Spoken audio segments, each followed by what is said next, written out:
आपण सगळे त्यातलेच आहोत. ते कारलं बघितलं की तोंड वाकडं होणार. या पद्धतीने एकदा कारल्याची रेसिपी करून बघा, तुम्हाला तर नक्कीच ही रेसिपी आवडेल. चला तर मग रेसिपी स्टार्ट करूया.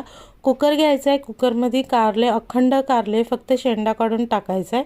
त्याच्यामध्ये पाणी आणि चवीनुसार मीठ टाकायचं आहे.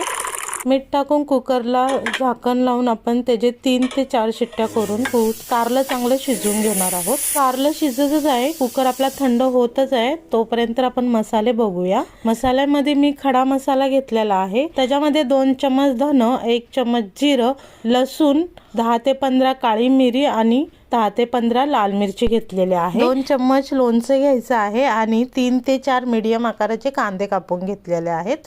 तर सर्वात प्रथम आपल्याला मसाले आहेत ना सगळे भाजून घ्यायचे आहेत. 5 ते 10 मिनिटं चांगला मसाला भाजून घ्यायचा आहे. मसाला थंड करण्यासाठी ठेवून द्यायचा आहे. मसाला आपल्याला गरम झाल्याच्या नंतर लोणच्याची फोड आणि मसाले एकत्र मिक्सरमध्ये वाटून घ्यायचे आहे. थोडीशी हळद टाकायची आणि पाणी टाकून आपल्याला मसाला चांगला वाटून घ्यायचा आहे. मसाला वाटून झालेला आहे. कढई तापवण्यासाठी ठेवायचे. कढईमध्ये आपल्याला अर्धी वाटी तेल घ्यायचं आहे.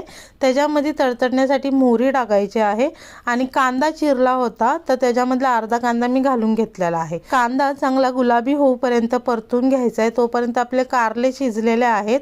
कारल्यामध्ये बी तुम्हाला काढायचे असेल तर बी काढू शकता किंवा कारला अखंड ठेवलं तरी चालेल. कांदा चांगला परतल्याच्या नंतर त्याला लाल कलर आल्याच्या नंतर आपण जो मसाला वाटला होता तो आपल्याला कांद्यामध्ये घालून घ्यायचा आहे. मसाला घातल्याच्या नंतर 5 ते 10 मिनिटं चांगला परतून घ्यायचा आहे. मसाला चांगला भाजल्याच्या नंतर आपल्याला त्याला थंड होण्यासाठी 10 ते 15 मिनिटं ठेवायचं आहे. 10 ते 15 मिनिटं झाल्याच्या नंतर असं कारलं आपल्याला मधून चिरलेलं आहे.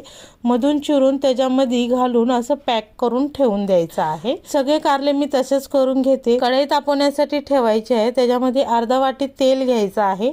तेल चांगलं गरम झाल्याच्या नंतर त्याच्यामध्ये तडतडण्यासाठी मोहरी टाकायची आहे आणि कारलं जे आपण भरून ठेवलं होतं ते एक एक सोडायचं आहे. बारीक गॅस करायचा आहे. बारीक गॅसवरती दोन्ही साईडनं चांगलं आपल्याला कारलं भाजून घ्यायचं आहे.